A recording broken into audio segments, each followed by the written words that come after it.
You will hear a conversation between a university counsellor and two students, Joseph and Cara. First, you have some time to look at questions 1 to 5.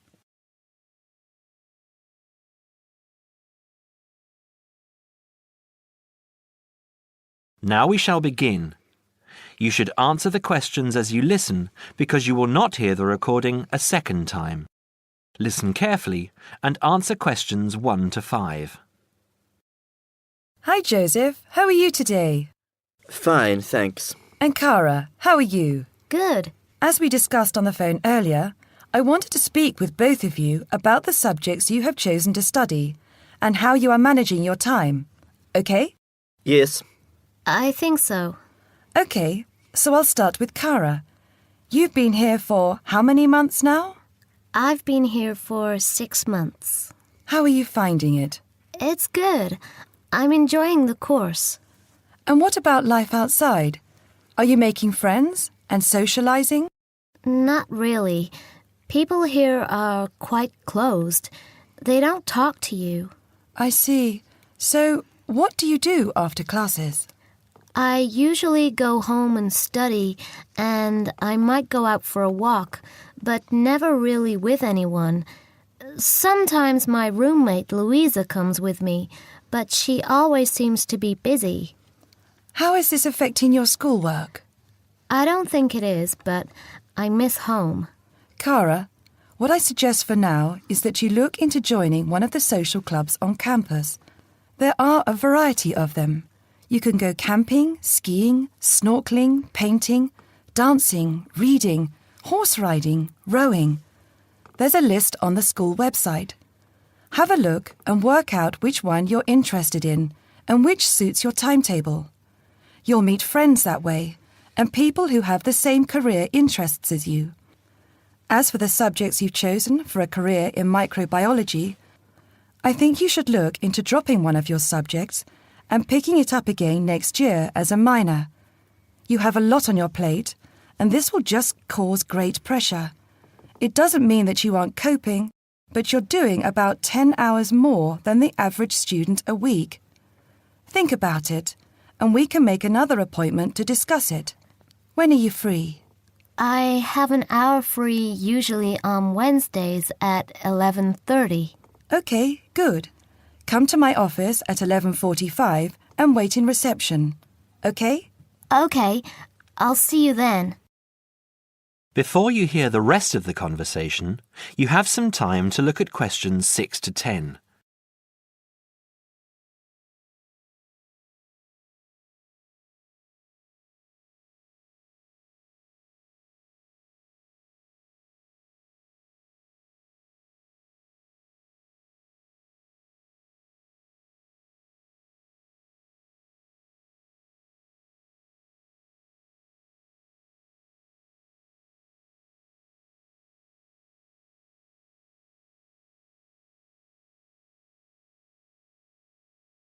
Now listen and answer questions 6 to 10.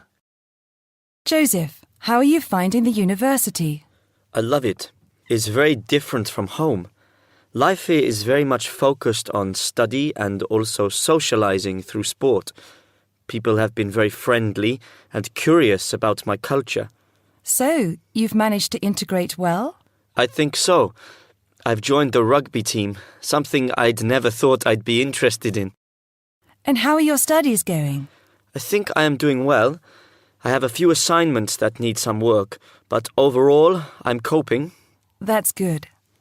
I'm happy that you're enjoying the university, but remember, don't let your schoolwork get too far behind, because it will pile up, and before you know it, you will be late handing in work. You know that there's a penalty for handing in work late? No, I didn't. You would have been told at the start of the course, during orientation. I don't remember. You need to remember these things. They are very important. You might be an excellent student, but if you consistently hand in work late, you'll be penalised and you might end up losing your degree over it. That's a lot of years of work, okay? Yes, I'll remember that. And also remember that you have to attend 90% of your classes. So far, you have missed 5 tutorials. Be careful here. These could also cost you your degree. Is there any particular reason you missed these classes? I'd been training for our rugby match the night before and, well, we went out afterwards and I slept past my alarm clock. Joseph, I know this culture must be very different from where you come from, but please try and be a little more conservative with your time. I think maybe you should spend more time on your studies and less time on socialising. The subjects you've chosen are intensive. I want you to spend 3 hours a night studying before you decide to do anything else.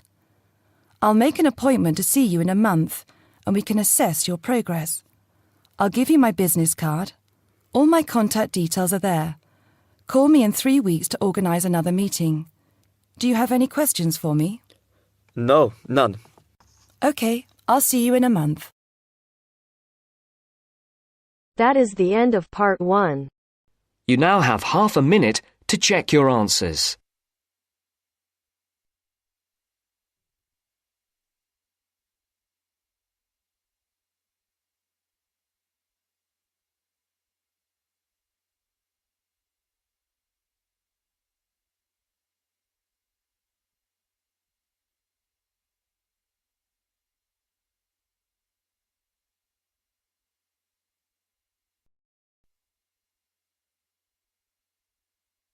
Now turns to part 2.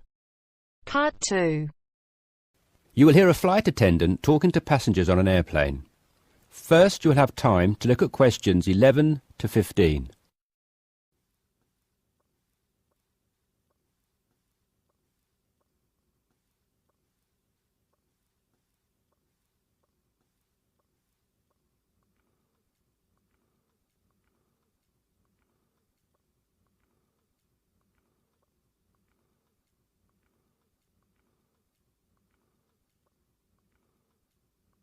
Now listen carefully and answer questions 11 to 15. Good morning, everyone. I hope you all slept soundly overnight. I'm pleased to confirm that our flight is running on schedule and we expect to arrive in Christchurch at 8 a.m. local time. That's about 50 minutes from now. I've been advised by our pilot to warn you that there may be some turbulence on our descent. So please remain seated and have your seatbelt on at all times. As you may have heard, a fairly severe tropical depression is headed for New Zealand and in fact is reaching the west coast of the South Island as we speak. Thankfully, we are landing on the east coast, where the weather is still relatively good. Wind speeds are steady at around 15 miles per hour and the sky is generally overcast, though the sun may creep out from time to time as the morning progresses. That said, when the storm reaches this afternoon, conditions will deteriorate rather quickly. Please exercise extreme caution if you're travelling anywhere on the island today. As I said, the storm has already made landfall on the west-northwest coast, and we're getting reports of high seas and very strong winds of around 75 miles per hour, with gusts up to 110 in Collingwood. Heavy and thundery rainfall is also being reported there. The Southern Alps are experiencing severe blizzard conditions, and there is a virtual whiteout on the roads. There are accumulations of up to 3 foot of snow already, so please, under no circumstances, be tempted to take the mountain road from Christchurch to Bluff.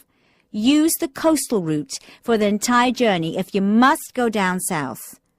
Over in the west, in Hokitika, and the southwest, in Milford, conditions are bad with heavy rain, high winds, and high seas. In fact, several tornadoes were reported in Hokitika and also in Lewis, which is slightly further inland. Also inland, on the northern edge of the Southern Alps, Arthur's Pass should be avoided at all costs. Roads are closed due to the heavy snowfall.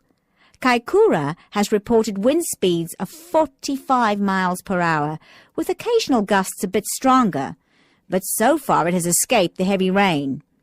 At present, it is windy and cloudy there. Before you hear the rest of the discussion, you have some time to look at questions 16 to 20.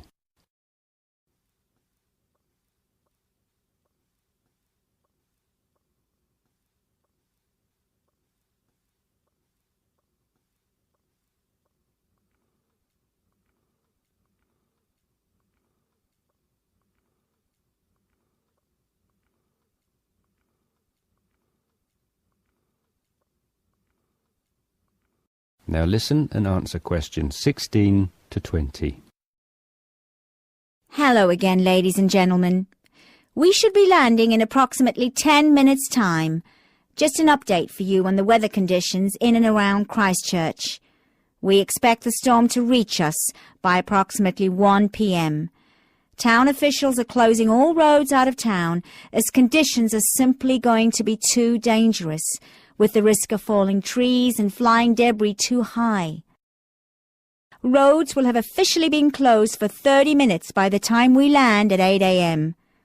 Passengers whose travel plans did not entail an overnight stay in Christchurch, we would like to extend our apologies to you on behalf of the Christchurch Town Council for the inconvenience caused. However, it is in the interest of safety that these steps have been taken. Those of you without accommodation should go straight to our customer service desk at the airport, where a council official will be waiting to take you to temporary shelters in the town. Those of you who are staying in Christchurch should go to your hotel and follow the instructions of staff there. It may yet be necessary to evacuate you down to the shelters as well. This decision will be made by hotel staff who are monitoring the situation very carefully. The storm has made a direct hit on the island. The storm eye is expected to arrive in Christchurch at about 4 p.m., after which a brief period of calm will be experienced.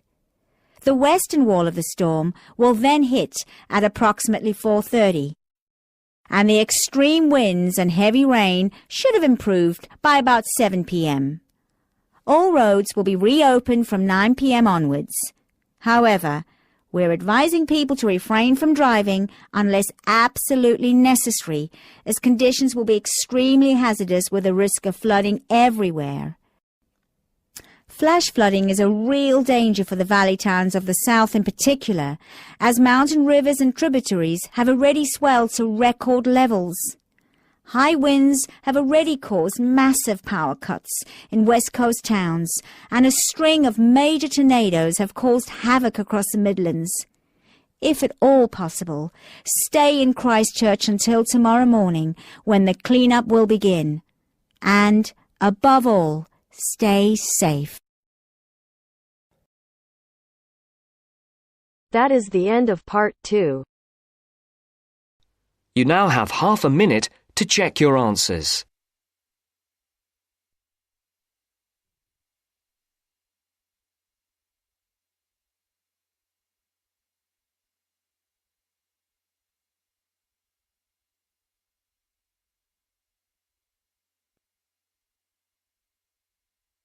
Now turns to part 3. Part 3. You are going to listen to a conversation between a tutor and two students. In the first part of the discussion, they talk about a fellow student. First, look at questions 21 to 23.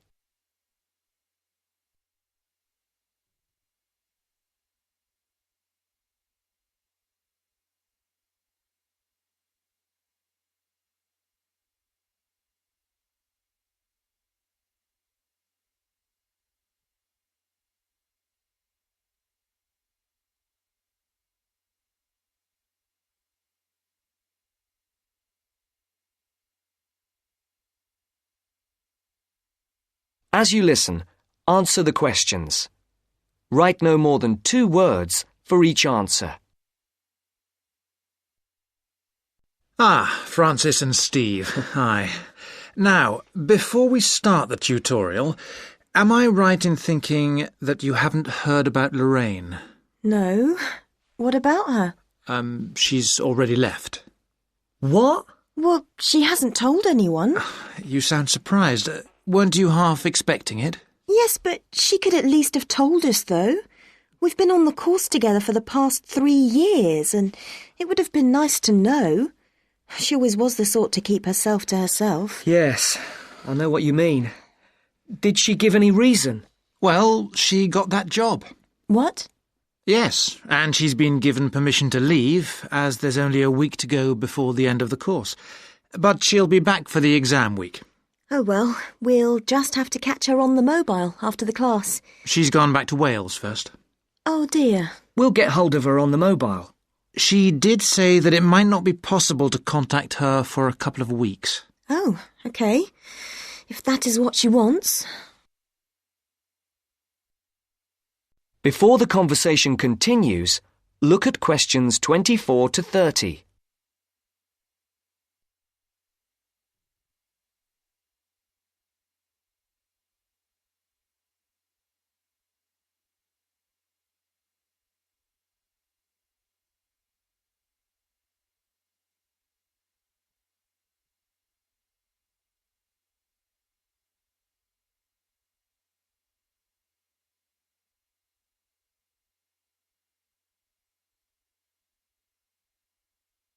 Now listen to the second part of the discussion. The tutor and the 2 students are talking about assessment marks. For questions 24 to 30, there are 4 alternatives: A, B, C, and D. Decide which alternative is the most suitable answer and circle the correct letter. Right, to work. We're here to look at your assessment marks for your coursework. I take it you haven't seen them yet? No. Not yet. Well, you'll both be pleased. In fact, very pleased. Yes? Francis, you have come out with the top mark in the year. Oh. You have, in fact, got a starred first. Wow! Aren't you pleased, Francis? Yes, I'm just speechless. And, what about me? Well, Steve, you got a first as well. I don't believe it. You might have done even better, but there were a few faults with the 5,000-word project you did on traffic management. And what about the book review we had to do? Yours was, I can safely say, the best we have ever had. You're kidding. I'm not. In fact, you have won the departmental prize for the piece. It's a pity, really, that your project wasn't of the same calibre. It's still not bad at all, though, is it? It certainly isn't. What do you think were the faults with your project? I just wasn't very happy with the conclusion, and I got myself in a bit of a twist with the argument about road pricing. By and large, your overall conclusions were okay, and I would say that your thoughts on road pricing were quite original. The problem was more with the actual end. It was a bit disappointing. You started off well, but then it ended rather suddenly, as if you got fed up with it. Yes, I did kind of stop fairly abruptly. I couldn't think of much to say, even though I knew it was important. Yes, that section needed a bit more work on it. But, as I said, by and large, it was very good. And, Francis, your project was excellent. So much so that we think you should take it further, and perhaps do a PhD, or at least an MPhil. What do you think? I hadn't really thought about it. I've just been concerned with getting through this final year and getting all the coursework and exams out of the way. I can understand that. But I do think that you ought to consider it seriously. If you perform as well in your exams as in your project work, you're on course for a first. Do you think that I'd get funding for it? Well, any grant will be discretionary, but you have as good a chance as anyone else. I'd even say a much better one. If you do get a first, it'll be the only one we've had in this department for 3 years. And I'd be happy to be your supervisor. Thanks. I'd like that. Do you think I should start applying for it now, or wait until after the exams? I think you must really start thinking about it as soon as you can. And Steve, What about you? Have you thought about going on to do research? I have thought about it, but I have a job lined up if I get a good degree, and quite honestly, I am fed up with not having enough money to do the things I would like to do. I can understand that. Is there anything that either of you would like to talk about? Yeah, I have a couple of things I'd like to ask, if you don't mind. OK. We have roughly 20 minutes left, so, Steve, would you like to go first? Right.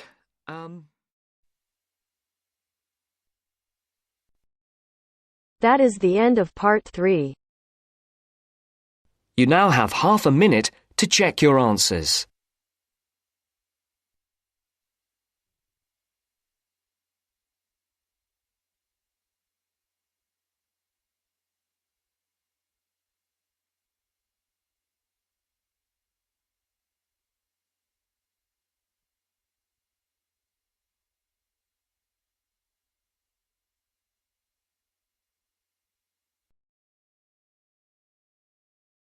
Now turns to part 4.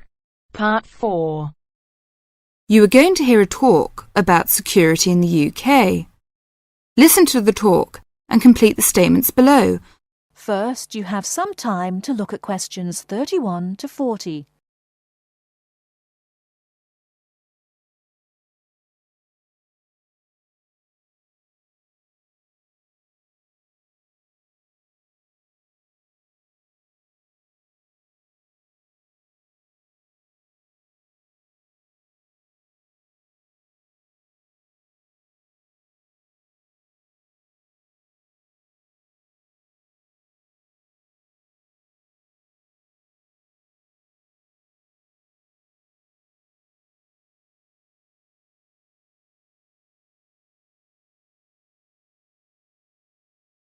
Now, listen carefully and answer questions 31 to 40. In large cities, for instance London, and crowded places such as airports and stations, there is the risk of theft.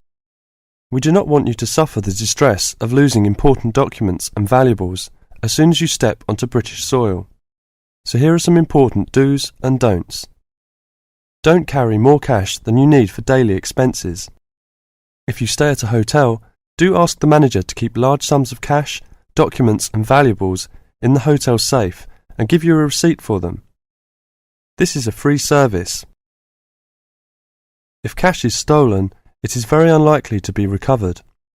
Do keep separately a note of the serial numbers on your traveller's checks, so if they are lost you can inform your bank. Do take particular care of bank and credit cards. Do carry wallets and purses in an inside pocket or a handbag. Don't ever leave a bag unattended and make sure it is securely fastened when you are carrying it. Do carry jewellery and valuables such as cameras, radios and typewriters on you or with you and keep a note of any serial numbers. Do take special care of your passport, travel tickets and other important documents. Documents are at risk particularly at airports and stations where it is obvious that most people will be carrying them. Do make a note and keep it in a safe place of the number of your passport, its date and place of issue. This makes replacement easier if you are unlucky enough to lose it. If you don't want to carry heavy luggage around with you, you can leave it in a luggage office at most large stations and pick it up later. Keep the receipt so that you can reclaim your luggage. Check the opening hours or you may find your luggage locked away when you need it again. If you lose any of your luggage in transit, take this up immediately with the officials of the airline or shipping line. But don't worry too much. 98% is found within 3 days. If you lose anything, go first to the lost property office at the airport or station, as it may have been found and handed in. If you lose your luggage in the street, or suspect it has been stolen rather than gone astray, find the nearest policeman who will advise you what to do. That is the end of part 4. You now have half a minute to check your answers.